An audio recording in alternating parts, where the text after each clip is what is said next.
Muy buenas tardes para todos, nuevamente con un especial de Noticias 12, ya adelantándonos un poquitito. ¿Por qué? Porque en realidad lo que vamos a celebrar en una forma de difusión, que también es una celebración, es lo que va a pasar como todos los 2 de abril, que es el Día Mundial de la Concientización sobre el Autismo. Por este motivo hoy vamos a hablar específicamente sobre todo esto. Creo que uno de los puntos que consideramos en primera medida para empezar a hablar de esto fue que todos de una u otra forma nos planteamos que sabíamos qué era el autismo. Y al momento de contestar qué era el autismo, ninguno tuvimos una respuesta clara. Ninguno supimos bien de qué se trataba o para dónde iba. Quizás arrojamos un par de puntos al aire, pero no muy certeros. Entonces, para que esto no vuelva a suceder y porque creemos sólidamente que los medios de comunicación tienen un rol fundamental en esto de instruir y de informar a la gente, estamos haciendo esto también como un aporte, un granito, un pequeño granito de arena para aquellas personas que día a día se esfuerzan para que este tema sea un poquitito más visible ante la sociedad. Con la primera persona que vamos a hablar en esta tarde es con María Eugenia Cuadrado. Ella es psicopedagoga y terapista en esta materia. Muy buenas tardes, Eugenia, ¿cómo estás? Bien, ¿vos? Aparte de nerviosa. Sí, puede ser. Bien.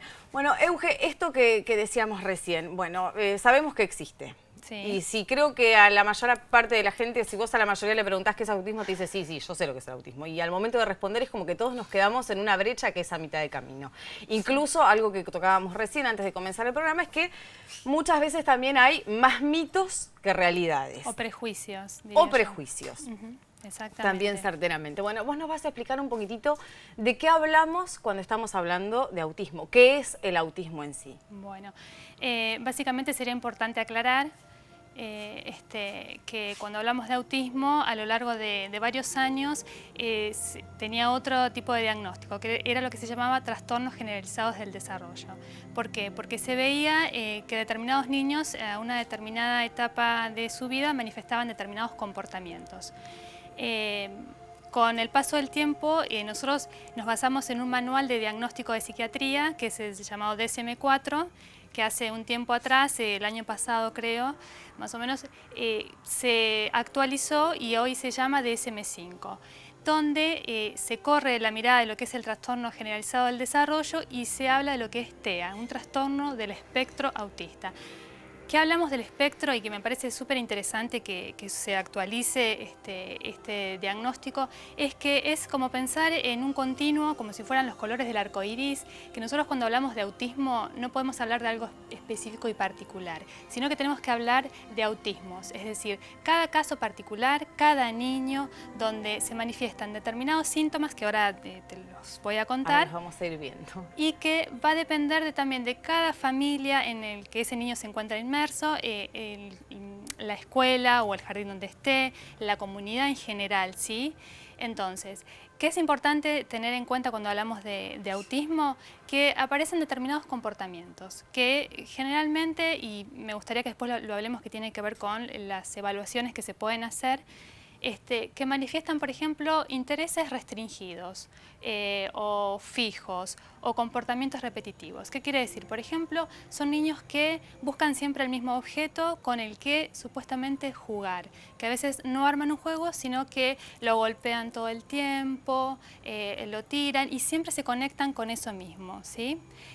Por otro lado, se ve mucho lo que es a nivel de comunicación, que tiene que ver con sostener la mirada, con que cuando, por ejemplo, se les habla, no responden a lo que uno les dice, o muchas veces ya ha pasado y hay una prueba pesquisa muy interesante para trabajar mucho con los papás, sobre todo los pediatras, donde, por ejemplo, da la sensación de que tienen algún problema auditivo, uno empieza a dudar de si su hijo es sordo, y que tiene que ver, por ejemplo, con otro síntoma que no está la conducta de señalar o de pedir algo, que manifiestan determinados berrinches o frente a determinadas situaciones lloran mucho, se alteran, buscan aislarse, que no se relacionan con otros niños, y lo que tiene que ver en realidad lo que se llama con la interacción social.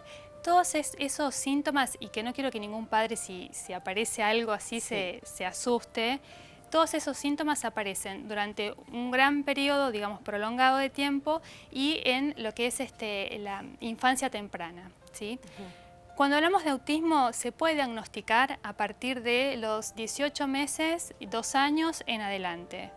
Como es algo que, gracias a Dios, mucha gente se está actualizando, se está formando, se está empezando a detectar a nivel de lo que es, digamos, precoz. Todo lo que es la intervención y el diagnóstico temprano es fundamental. Existen una serie de pruebas.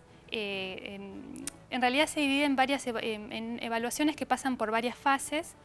Y generalmente se parte desde, primero, el control que se hace con el pediatra, un niño, ¿no? O, por ejemplo, las conductas que manifiesta en un jardín, ¿sí? Es una evaluación que se llama más desde lo rutinario. Se empieza a observar cuáles son las actitudes, los comportamientos, los papás mismos que también tienen amigos que tienen hijos y empiezan a ver que hay algo que está pasando que es distinto con su hijo.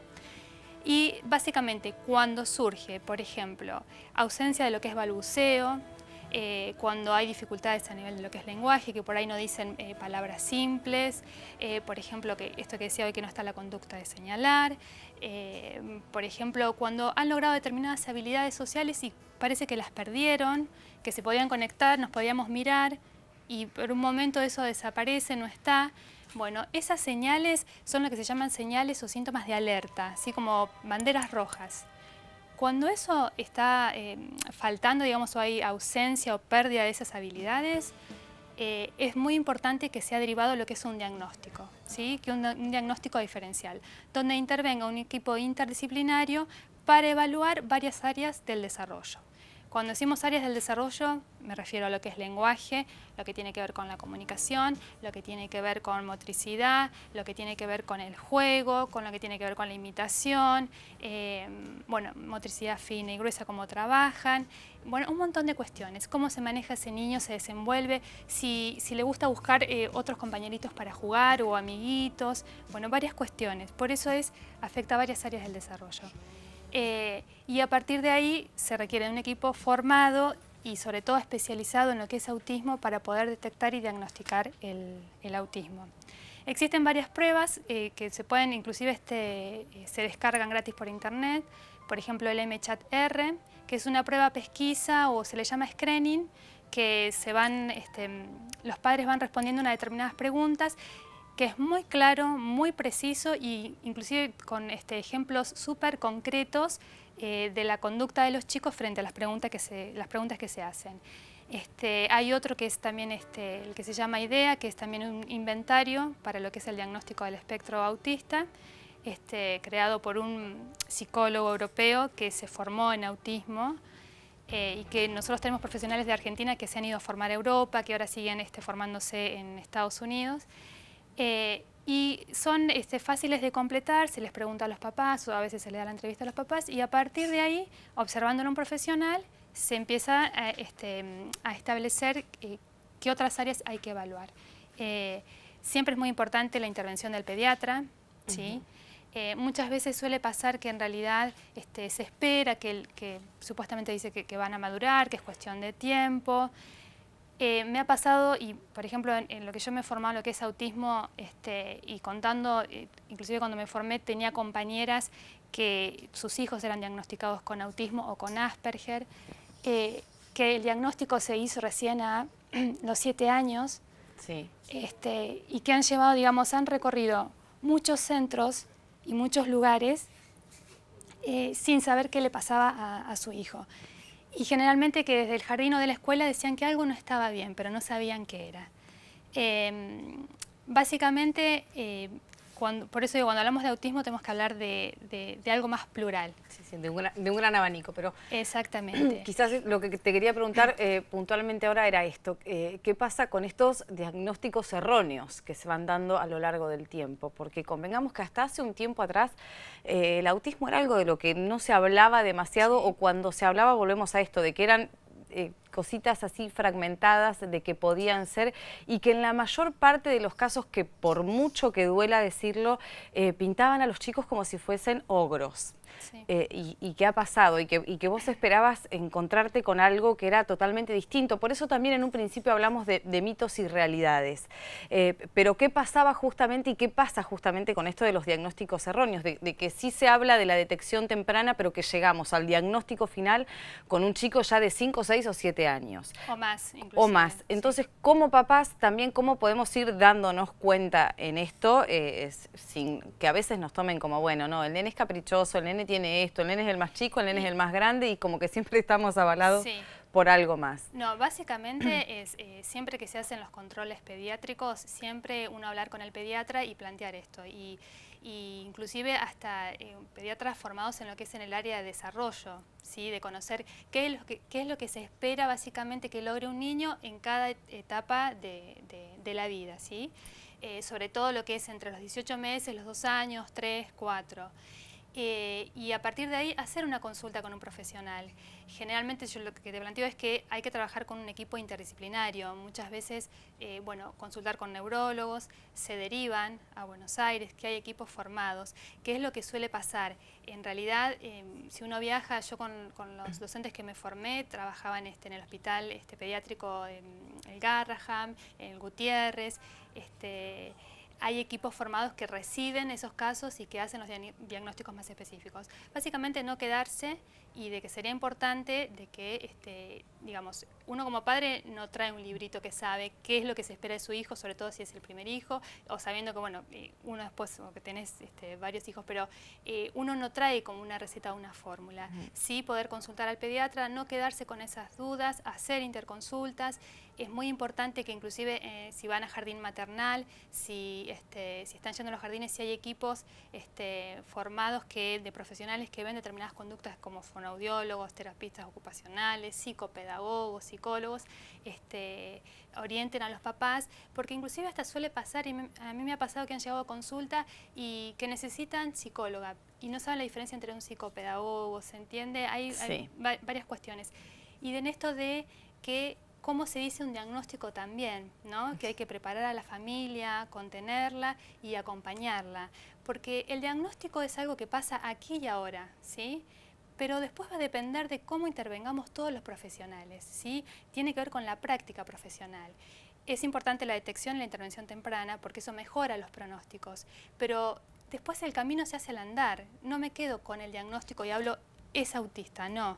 Presenta estos determinados síntomas y tenemos que trabajar en pos de que esos síntomas puedan disminuir para que ese niño pueda relacionarse, tenga una mejor calidad de vida, pueda incluirse social y laboralmente, pueda estar en una escuela, pueda tener amigos y pueda llevar una vida lo más normal posible, que es lo que esperamos todos. Los padres y creo que los profesionales también, ¿no?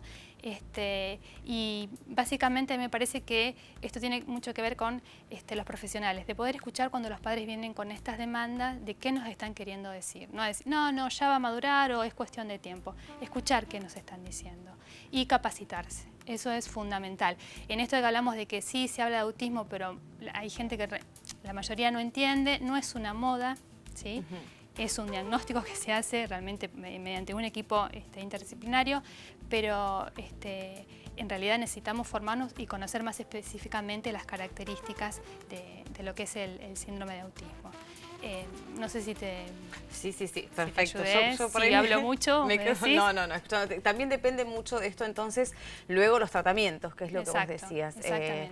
No es que porque presente 3 síntomas el tratamiento es aplicable a todos. Esto también es muy diferenciable. A ver, no hay un tratamiento único y específico. Yo te puedo hablar de, por ejemplo, que hay entrenamiento en habilidades sociales. Vienen muchos profesionales desde el exterior a formarnos. Por ejemplo, está lo que es yo el año pasado viajé a Capital y con una docente de Canadá que tiene un centro especializado en lo que es intervención en autismo temprano, que es el modelo Denver, que es en realidad se armó un manual y es en base a toda una investigación y datos empíricos que se corroboró que por medio de esa forma de trabajo lograban desaparecer determinados síntomas. Básicamente hay muchos tratamientos, pero eso va a depender también de la edad de los niños y de la familia también si puede llevar adelante ese tipo de tratamientos y de orientaciones, básicamente.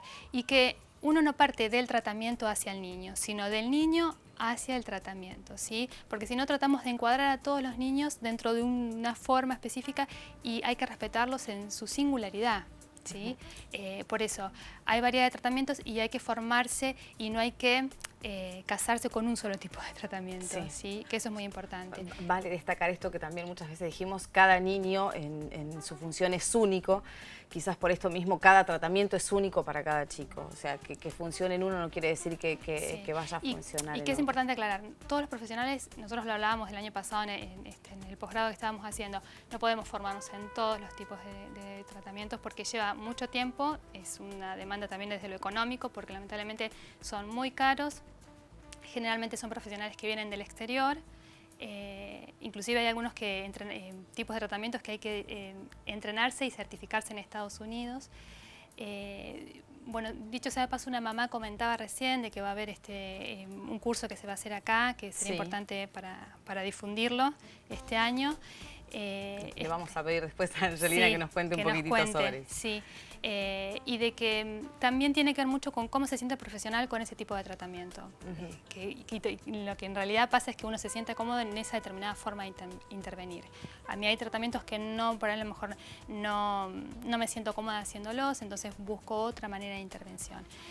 Pero lo importante es formarse y actualizarse permanentemente porque están saliendo cosas y inclusive ahora se está abordando todo lo que es en autismo en jóvenes y adultos, que estaba bastante relegado el tema. Bien.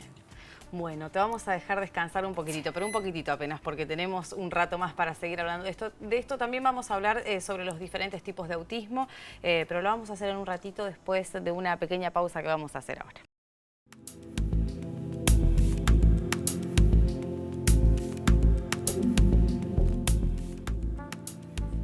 Ya estamos de vuelta con este especial de Noticias 12 sobre autismo y ahora estamos con Luisa Raca, una de las referentes del Grupo TEA. Muy buenas tardes, Luisa, ¿cómo estás? Muy bien, ¿vos? Te trajimos también para aquí.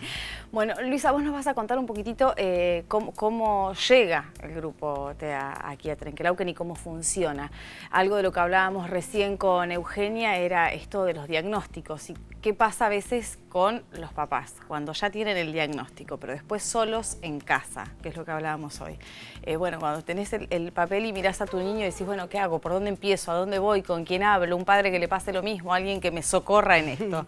Bueno, todas esas pequeñas particularidades me vas a tener que contar. Bueno, realmente TEA Padres comienza por una inquietud mía y bueno, a raíz del impacto que causó el diagnóstico de mi hijo en la familia, es bastante duro para un papá recibir un diagnóstico. Y después, como decías vos, lo que conlleva, dónde voy, qué hago, es un tema. Y bueno, lo primero que hice yo, en mi caso particular, fue a las redes sociales y un día mirando tele, por TN, el señor Magnati tenía un programa que se llamaba Desde Adentro, en Canal 13, y justo pasa en el Día de la Concientización del Autismo en Buenos Aires. Y abajo decía la página de internet de esta gente de TGD Padres Buenos Aires, quien me comuniqué enseguida, vía mail, y no tuvieron ningún recaudo en contestarme enseguida, orientándome. Fueron los que me orientaron en lo que era el camino después del diagnóstico, pues estaba desesperada, yo no sabía lo que tenía. Desde mi ignorancia creí que mi hijo tenía algo en la cabeza. Bueno, no sabía, me dijeron TGD y ¡pum! ¿Qué es TGD? ¿Qué es justamente? ¿Qué tras eso uno va, como tiene las redes sociales a full, tiene una computadora y me llené de información. Entonces, ¿qué pasó? Era mucha información que no entendí. Sí. Bueno, esta gente lo que hizo fue orientarme, básicamente, qué se hace después de un diagnóstico, esta contención, que uno se siente solo, que no encuentra esto que pasa, decir, bueno, me tocó solamente a mí, esto no puede ser, esto existe, porque tampoco sabía que existía TGD, no lo conocía. ¿Y cómo funciona a partir de esto? Porque también vale destacar, hoy en el principio cuando dijimos, bueno, hay gente que sabe que existe pero no sabe, las preguntas han sido tan variadas antes de hacer el programa, en una mini encuesta que hicimos, que hubo gente que incluso me decía, pero ¿es operable? No, o sea, Para nada, pero no se puede hacer una prevención ya antes del embarazo. No hay forma de prevenir. Pues, no sé, salvo que alguien pueda tener una bola de cristal en su casa y saber que en un futuro le puede llegar a pasar esto. Por eso también nos parecía desde el medio de comunicación ampliar todo esto, de llevar una tranquilidad de que si bien le puede pasar a cualquiera y es un asunto a tratar y tiene su peso específico, que no era el fin del mundo, que tu hijo sigue siendo tu hijo, que tenés un tratamiento adecuado para tu hijo desde lo personal, porque es un único niño y demás. Pero también la pregunta era, bueno, ¿qué pasó con todos esos padres antes de que todo esto se dé a conocer? ¿Qué pasó con vos cuando vos, como vos decís recién, no tenía dónde ir? O sea, ¿quién me explicaba qué era el autismo? Yo no conocía en Trenquelauquen a nadie que me guiara. Los profesionales fueron muy directos, o sea, no es que me dejaron tampoco sola y nada, pero yo tenía que buscar una contención, necesitaba a alguien que me dijera, no, estás bien lo que estás haciendo, o fíjate, o como los caminos que tenía que seguir en realidad. Y fue un impacto, más que nada para la familia. Porque uno no trabaja solamente de lo que le toca a uno, sino también tenemos que trabajar en familia. El autismo yo lo interpreto como un problema social, porque nosotros tenemos que preparar a nuestros hijos a una sociedad que por naturaleza es discriminadora. Entonces, ¿qué pasa? Debería ser totalmente distinto. Tenemos que preparar a la sociedad para estos nenes que vienen a este mundo. Y no, es totalmente al revés. Y bueno, y conlleva un tiempo bastante cansador para lo que es la familia, de esto de las terapias, de que, bueno, uno a veces espera que se haga todo rápido y hasta que uno entiende que esto lleva un tiempo y que es a partir de lo que el niño necesita, lleva un tiempo bastante grande. Y bueno, básicamente por eso esta gente, después de habernos comunicado tanto tiempo, me propone, cerca de la fecha de 2 de abril del 2013 fue, si quería hablar de autismo en Trenquelauquen. Y bueno, obviamente le dije que sí, porque mi intención era esta, hacer conocer los trastornos. Y bueno, fue medio difícil al principio porque estaba como sola, y fue medio caótico porque, bueno, no encontraba primero, ¿a quién hablo primero? A ver, ¿a quién busco? ¿Por dónde empiezo? ¿Otra vez? ¿Otra vez? Otra vez. Bueno, tuve el apoyo en ese momento de municipalidad, costó, porque no conocían. Siempre lo que pasa que a veces que uno dice, no me dan bolilla, no. A veces del desconocimiento. Es instalar el tema. Exactamente. Entonces, ¿qué pasa? Nos encontramos que, no sé, tal vez el miedo, ¿viste? A meter la pata o no sabe de lo que está hablando, porque no era profesional, era una mamá. Bueno, y logré hacer una convocatoria en Plaza de Mayo, en donde, bueno, ahora después las van a conocer a las mamás. Conocí a estas mamás con unas historias increíbles, llenas de aprendizaje, y uno ahí empieza a decir, bueno, no estoy sola, le pasó lo mismo que a mí, y la idea de TEA Padres es que no nos pase lo mismo a los papás que vienen, que tienen el diagnóstico, están en pos del diagnóstico a tener. La idea es la contención. Nosotros no curamos a nadie ni nada. Lo único que hacemos es guiar a estas familias, como hicieron conmigo, guiarme en lo que es después del diagnóstico hay que hacer con nuestros chiquitos. Eso es básicamente lo que hacemos. Quizás en un momento así el hombro amigo es lo más grande. Claro. Es la cura más grande, quizás. Claro. O por lo menos el apoyo para el envión para todo lo que va a venir después. Porque en un principio por ahí es como vos decís, bueno, parece que las soluciones van a ser mágicas, que te van a encontrar el tratamiento, que yo siempre digo, a veces funciona como esto de las dietas, aumentaste 10 kilos y después una semana querés bajar 15, no, es imposible, o sea, todo lleva su tiempo, en la vida todo lleva su tiempo y quizás probablemente esto más que otras cosas. Claro. Y también vale destacar esto de que con este tiempo también se le está dando 1.000.000 de posibilidades a los chicos para que ellos sigan madurando en su aprendizaje. No es que no pueden aprender, sino que tienen otra forma de aprender. Una vez me cuestionaron el tema de exponer a mi hijo, porque obviamente estaba sola y exponía lo que me estaba pasando a mí, o sea, no a mí, le estaba pasando a mi hijo. Entonces yo les contesté lo siguiente, le dije que para mí no estaba exponiendo a mi hijo, estaba dando a conocer que mi hijo era diferente y que la sociedad debía prepararse para él y por ende mi hijo se estaba preparando para ellos. Entonces no era una exposición la que estaba haciendo, estaba dando a conocer un trastorno desde lo que me estaba pasando, o sea, a mí no, a mi hijo. Para mí no es una exposición. Por eso yo a veces recalco un poquito de que los papás que tienen niños con autismo, que se acerquen a la página sin tener que hacerse conocer, porque por ahí da un poco de timidez. Esto del desconocimiento acarrea todas estas cosas, de decir voy a meter la pata o no sé lo que estoy hablando. Y bueno, lo que hacemos en Tía Padre es eso, dar una información de lo que le está pasando y más que nada guiarlos en lo que es después el andar. Y bueno, y también la visualización de lo que es el autismo. Si bien nosotros somos papás, no tenemos un vocabulario profesional, como habló recién Eugenia, que habló muy lindo, y se entendió perfecto. Por ahí nosotros es más sencillo lo que hablamos, con palabras menos específicas, sí, pero siempre hablando de lo mismo. Y bueno, buscamos esta empatía con las familias, de juntarnos, de tener un vínculo. Yo recibo mensajes, porque tenemos una página en Facebook, Tía Padre Trenkelauken, y recibo mensajes de gente de alrededor y que necesitan algún tema en especial. Bueno, ahora vamos a tocar el tema de las obras sociales, que es el quid de la cuestión. Redondame así chiquitito porque ya nos tenemos que ir al otro corte, pero en estos 2 minutitos que nos quedan antes del corte, redondeame un poquito qué pasa con esto de las obras sociales. ¿Cuál sería el reclamo específico? Bueno, vamos a hablar de la inclusión y demás. El tema de las obras sociales es bueno, ahora sí se está implementando una ley en donde las obras sociales, las prestaciones básicas las tienen que tener, es obligatoria. Y en este momento se me borró el número de la ley.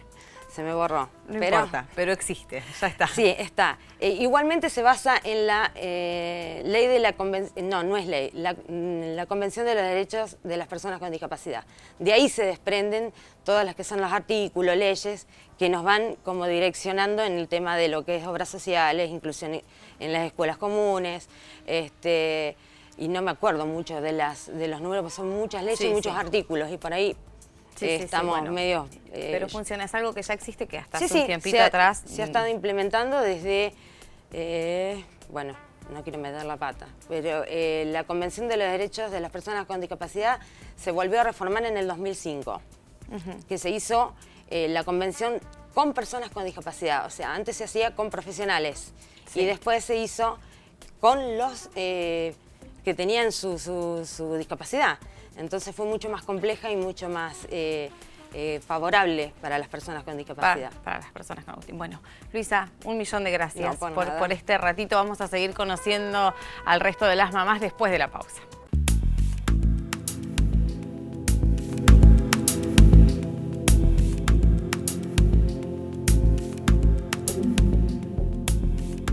Seguimos hablando sobre autismo. Antes de seguir hablando sobre este tema, le quiero mandar un beso a Verito, Verónica Peñas, que recién nos mandaba un saludo. Les mandaba un beso grande a todas ustedes, que bueno, que la disculpen un poquitito por no haber podido estar en el día de hoy. Bueno, un beso a ella que nos está haciendo el aguante desde el otro lado. Estamos nuevamente con Eugenia, que va a terminar de redondear algunos aspectos, y ahora también con Angelina de San Benito, que también nos va a contar la otra parte como mamá y bueno, también como integrante de TEA. Joan, antes de seguir en esto, le vamos a pedir a los chicos allí en control que nos pongan un poquitito la placa número 5, que es donde hablamos de los distintos tipos de autismo. Para que vos nos puedas graficar un poquitito esto. Y si podés darnos una breve reseña de cada uno, para que no se vayan mezclando. Quizás probablemente por esto de lo que hablábamos hoy, de que cuando empezás a hablar de uno parece que se fuesen mezclando todo. Pero también es muy, vamos a recalcar esto nuevamente, es muy personal. Es Creo que en la campaña que se hizo con periodistas y conductores, una de las placas que llevamos nosotros todos aquí en Canal 12 fue que una persona con autismo no es autista, sino una persona con autismo. Y vale destacar esto permanentemente. Pero sí te vamos a pedir, por favor, mínimamente, un poquitito, por lo menos para rever cuáles son los distintos tipos del autismo y ver, bueno, que no nos haya, que no nos esté faltando alguno. No sé si ahí está, los tipos de autismo, Euge. Sí, básicamente en realidad esto se encuadra dentro de lo que son los trastornos generalizados del desarrollo, ¿sí? Y de acá partimos hablando de que hay diferentes cuadros, como ustedes están viendo en pantalla, que tiene que ver con Asperger, con el síndrome de Rett, el desintegrativo infantil y el TGD del desarrollo no especificado, que cada uno tiene determinadas características, ¿sí? O síntomas. Básicamente Asperger también es algo bastante actual, que se empezó a hablar ahora. Ya creo que inclusive hasta no se dice Asperger, tiene otra nueva denominación. Básicamente se lo plantea como un autismo de alto funcionamiento, es decir, los niños tienen gran capacidad de aprendizaje, un alto nivel de funcionamiento y pueden lograr relacionarse y inclusive hasta para lo que es el diagnóstico cuesta un poco más poder esclarecerlo. Hoy, cuando te comentaba, por ejemplo, de casos de niños que son diagnosticados mucho más grandes, hay casos específicos que yo hoy te decía una compañera que tenía cuando estaba haciendo el curso el año pasado, que a los 7 años diagnosticaron a su hijo, bueno, lo diagnostican con Asperger, básicamente se había hecho muy difícil lo que era el diagnóstico, porque podía socializar, pero frente a determinadas situaciones se veía que el niño manifestaba dificultades, sobre todo en lo que es para socializar. Y frente, por ejemplo, a cuestiones de chistes no entendía, se ponía mal y vivenciaba situaciones como lo que hoy se llama como acoso escolar o bullying. Sí.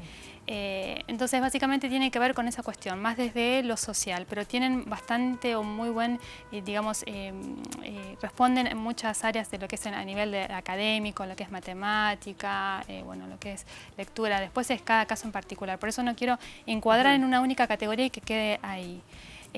Cuando hablamos del trastorno generalizado del desarrollo no especificado, es que aparecen determinados síntomas, como decíamos hoy, que tiene que ver con déficit en la comunicación, déficit en las relaciones sociales, decíamos que tiene que ver con conductas o con comportamientos e intereses fijos y repetitivos o restringidos, pero que no se encuadra dentro de esa categoría, ¿sí? Por eso digo, es muy complejo como para tratar de entenderlo y que por eso hoy en día el DSM-5 no habla de TGD, sino habla de TEA. Y que es en esto que yo decía, un continuum que aparecen determinadas características y cada caso va a ser particular, donde hay niños que tienen determinado potencial en algunas áreas y dificultades en otras, y otros niños van a tener mayor potencial en esas áreas y dificultades en otras. Por eso es muy específico, yo no quiero que se encuadre en una sola categoría, ¿sí? Y el desintegrativo infantil tiene que ver más bien con, en realidad son niños que llevan un desarrollo normal y a determinada edad, 4 o 5 años, empiezan a perder un montón de habilidades. Hacen como un retroceso. Exactamente. Por eso digamos, no se relaciona tanto con el autismo. Es la pérdida de otras habilidades y es otra la forma de intervenir, es otro el diagnóstico, ¿sí? Y bueno, y me falta síndrome de Rett. Bueno, que en realidad también se manifiestan otros signos clínicos que tienen que ver también con lo que es lo social, también lo que tiene que ver con lenguaje y comunicación, y hay otros trastornos de base. Pero básicamente con lo que es autismo hablamos de lo que decíamos hoy. Flexibilidad, conducta, comunicación, a nivel de lo que es lenguaje, interacción social, pero después cada uno es muy específico, ¿sí? No, exactamente. Muy puntual y particular, pero sí. Vos nos dabas el puntapié para que empecemos a hablar y ahora volvemos con vos, para que hablemos con Angelina de San Benito. Buenas tardes también, que te había saludado recién. ¿Qué tal? Bueno, Angelina, nos vas a contar vos un poquitito como mamá, lo que hablábamos hoy de los diagnósticos, algo que a mí por ahí me dejó recién así como un pollito mojado cuando te escuché antes de empezar el programa, esto de que vos dijiste algo que creo que mueve la partícula más íntima de cualquier persona cuando vos decís, yo recibí el diagnóstico, para mí, y lo dijo así literal, fue un mazazo. O sea, bueno, ¿desde dónde empezás con eso y qué edad tenía? No, Santi, la verdad es que yo de todas las chicas que conozco soy la que tiene un diagnóstico como más precoz. Santiago tenía 2 años y medio. Había llegado marzo, había cumplido los 2 años en octubre y en marzo todavía seguía con una cosa que después yo me enteré que se llaman ecolalias y que pensé que en algún momento él iba a hablar con eso. Mi mamá insistió bastante en que, y en realidad ella llamó al pediatra para decirle que a Santi le pasaba esto y el pediatra me dijo que primero íbamos a empezar por descartar si era sordo y después si no, que tenía algún trastorno a nivel neurológico y que me dijo que eso era mucho más grave. Fue muy puntual, se lo dijo ya por teléfono. Sí, hablamos de los diagnósticos duros sí. Otra vez. Y así que bueno, primero hicimos unas cuantas pruebas que fue bastante costoso que decidir si él podía oír o no, aunque yo ya sabía que él escuchaba, porque él en cualquier lugar de mi casa, él se escuchaba el lavarropas, girar, yo tenía un tambor vertical, el que se ve adelante, él iba a cualquier lado y se ponía en el lavadero y miraba cómo giraba, y en realidad después supimos que las cosas que giran los pueden. Es una cosa particularmente que les llama mucho la atención a los chicos con autismo. Así que bueno, pero potenciales evocados, 2 veces a Buenos Aires que no se tenía que dormir en el viaje toda la noche para a la mañana dormirse el ratito del estudio, bueno, qué sé yo. Todo bien, hasta ahí en ese momento. Y después, bueno, empezamos con tratarlo de diagnosticar. A mí, yo fui a lo de Teresa Kuhlman y él ya me aconsejó que fuera lo de la licenciada Ana Carreño, que había venido para esos días a vivir a Trenquelauquen con su título de psicopedagoga y un montón de experiencia en la Fundación Edimpa, que es una fundación para niños con autismo. Y bueno, ella nos hizo un montón de pruebas, que lo llevamos a él bastantes días. Ella me emitió un informe que ya daba que para ese momento para nosotros era con el DSM-4, tenía un trastorno generalizado del desarrollo no especificado y nos aconsejaba hacer un contradiagnóstico en 2 o 3 lugares en Buenos Aires como para quedarnos tranquilos nosotros y ella y bueno, y empezar a trabajar y a formar un equipete que hoy todavía nos acompaña con el Santi y bueno, ahí estamos. Pero ella nos aconsejó en cuanto a sacar el certificado de discapacidad, porque ella ya lo tenía visto con los chicos que trataba en Buenos Aires, que si iba a la escuela o al colegio iba a tener que ir seguramente con acompañante, que íbamos a necesitar un equipo interdisciplinario, nos dio un montón de bibliografía para leer y nos aconsejó mucho en cuanto a esto de que nos iban a pasar cosas como que familiarmente te ves como muy aislado y que esto era una manera de vida como familia. De ahí en más, que se te iban a acercar, más vale alejar mucha gente sí. Y que era mucho tiempo hacia adentro y que había que ver si lo podíamos sobrellevar y soportar. Pero bueno, los años han ido pasando, Santi tiene 9 años, así que lleva casi 7 de diagnóstico y bueno, va a 3er grado, a la escuela normal, yo estoy re contenta donde pudimos ubicarlo. Bueno, siempre el día que fui a anotarlo me dijo, ay, pero no sé si te corresponde por la dirección. Digo, vos anotalo porque yo diplomáticamente cualquier cosa que a Secretaría de Inspección a pelear sanamente, le digo, porque es de las escuelas que me aconsejaron como escuela pequeña, como escuela que no tiene como demasiado ruido, que a los chicos les hace mal en general a los nuestros. Sí. Algo para destacar sí, también en cuanto a ellos. Algunas cosas de los síntomas que tienen, o qué sé yo, ruidos muy altos, por ejemplo, en general los agudos saben hacerle mal, no tienen miedo. Y después yo, cuando empezamos con el derrotero de los diagnósticos y eso, bueno, yo empecé a sacar cuentas de que había otras cosas que no estaban bien en el desarrollo de Santi, que no solamente no hablaba, y que se cumplían un montón de condiciones, esto de no fijarte, de no mirarte, de no señalar, tenía el umbral del dolor muy alto, así que él se golpeaba repetidamente y nunca lloraba. Y tenía la sonrisa parecía siempre sonriente y en realidad no tenía, es una sonrisa bien del niño con autismo, que no es una sonrisa social, no es una sonrisa de aprobación. Y bueno, después de un tiempo yo pude empezar a ver en mi niño, por ejemplo, que aunque no hablaba y habló de muy grande, él podía decir en sus ojitos, yo podía saber si él estaba feliz o triste o más contento, hasta que en algún momento me dijo, me duele un oído. Bueno, pasaron mucho tiempo, pero bueno, ahí andamos con él todavía. Creo que nos vamos a tomar todos un respiro chiquitito y después de la pausa vamos a volver.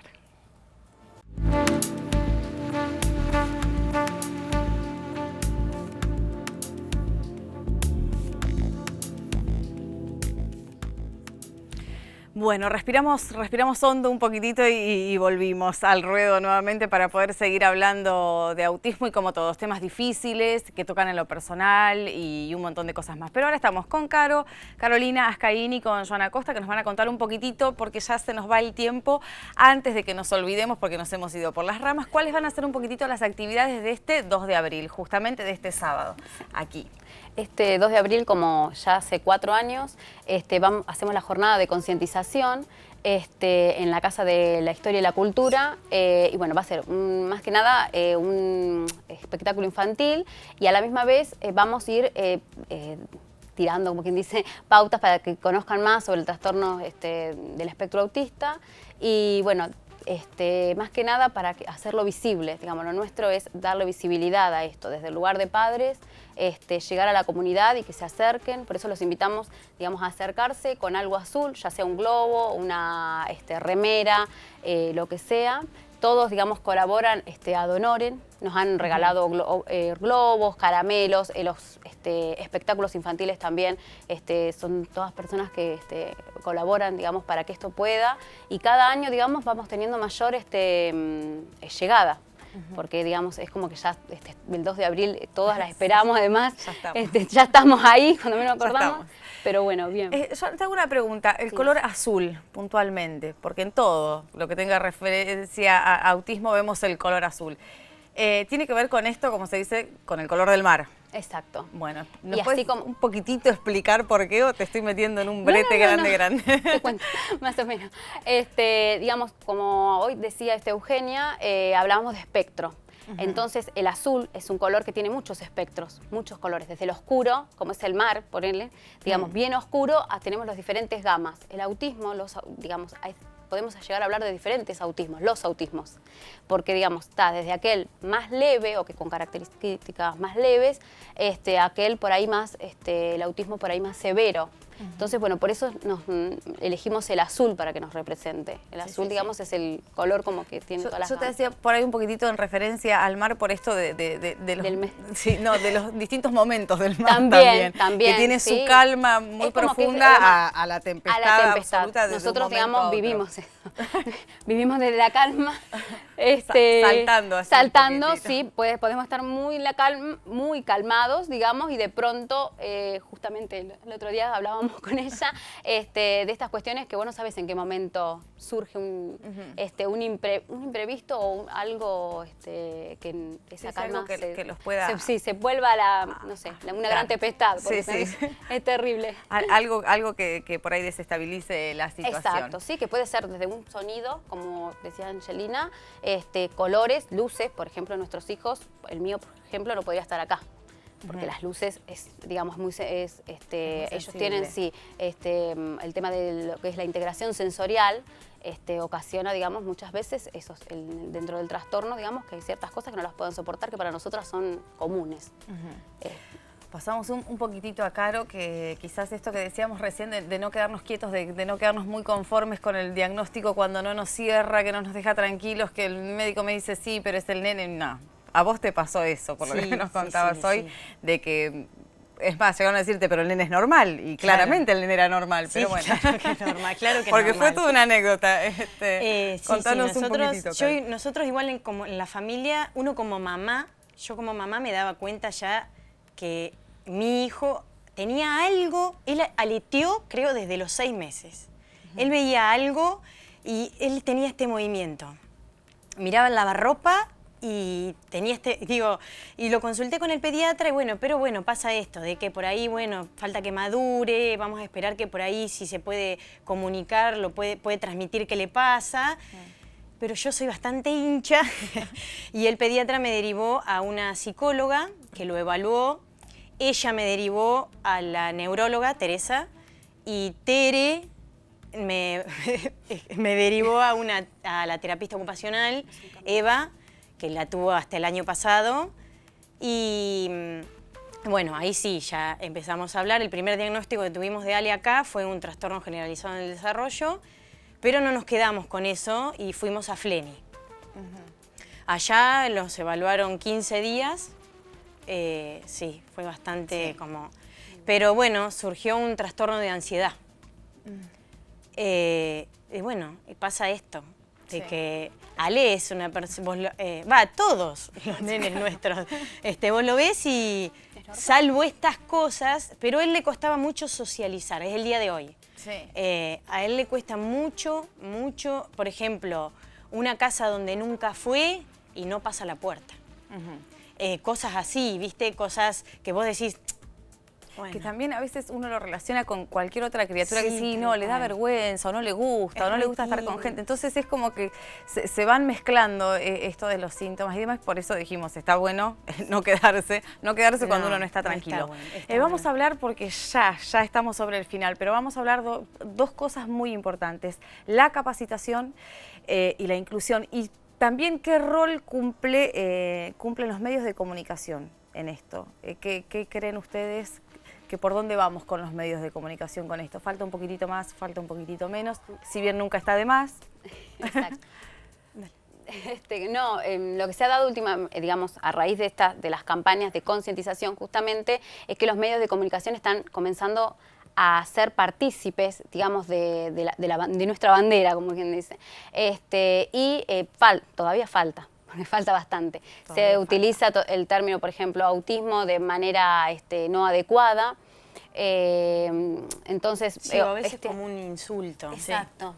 Mucho. Entonces esto deja que... De forma despectiva. Exacto, de forma despectiva. Entonces muchas veces viene desde los medios de comunicación. Entonces cuando vos decís, mirá, mi hijo tiene autismo, no es mi hijo es autista, no, mi hijo tiene autismo. Lo que es el nombre, digamos, de cada uno. Cada uno somos persona, digamos, no es autista. Entonces, bueno, muchas veces cuando dicen, no, se comportó como un autista, cuando nosotros dijimos, mi hijo tiene autismo, te miran como diciendo, a ver, es malo, o es tal cosa, o no se va a poder comunicar, o no te puede escuchar. Y sin embargo, nosotros somos testigos que sí, que puede, de a poco en otros tiempos, pero se puede. Nos están echando, y yo los escucho. Recordame un poquitito, Casa de la Cultura el sábado, ¿a partir de qué hora? De las 16. A partir de las 16 horas, están todos invitados, vamos a destacar 2 o 3 cositas. Son chicos, como dijimos, y son chicos normales, que van a poder aprender lo que quieran y se propongan en la vida, solo les va a costar un poquitito más. Estemos ahí como familia, pero por sobre todas las cosas estemos ahí como sociedad, tengamos tolerancia y empecemos a entender que a todos, absolutamente a todos, esto también nos puede pasar y cualquier otra cosa que se pueda presentar en la vida. Pero hoy que hablamos de autismo, que desde aquí, desde la pantalla de Canal 12 y con toda la gente de TEA y con Eugenia Cuadrado, estuvimos hablando sobre este tema. Les pedimos por favor a usted que está del otro lado de su casa que se sume, que por sobre todas las cosas empiece a interiorizarse sobre este tema, que no son un cuco, que son chicos, que es un chico común y corriente, que por ahí ante distintas cosas va a reaccionar de diferente manera, pero eso también lo tenemos los grandes. Así que por favor empecemos a tener tolerancia, tolerancia con el chico, tolerancia con el padre, tolerancia con la familia y a ponernos un poquitito en el lugar del otro. Nada más, es creo que el pedido básico de hoy, que empecemos a entender, que empecemos a respetar y por sobre todas las cosas, empecemos a informarnos. Desde el día de hoy y en este ratito hemos podido hacer algo, quizás no mucho, pero tenemos la puerta abierta para el sábado a las 4 de la tarde en la Casa de la Cultura. Les agradecemos a todos que han estado desde el otro lado acompañándonos, a ustedes, mamás, mil gracias por esta bandera que llevan, no el 2 de abril, o quizás hoy por haber venido, sino todos los días desde que se levantan hasta que se acuestan, como dijo Vero, una amiga nuestra, unas leonas, el agradecimiento. Déjame agradecer antes de que termine a toda la gente que colabora no solamente el 2 de abril, todo el año con nosotras. Que están ahí codo a codo. Sí. Bueno. No las voy a nombrar porque son un montón. Sí, nos fuimos. Muchísimas gracias y gracias a ustedes. No, Importantísimo gracias a vos. que hayan estado en el día de hoy acá. Un beso grande y continuamos en la pantalla.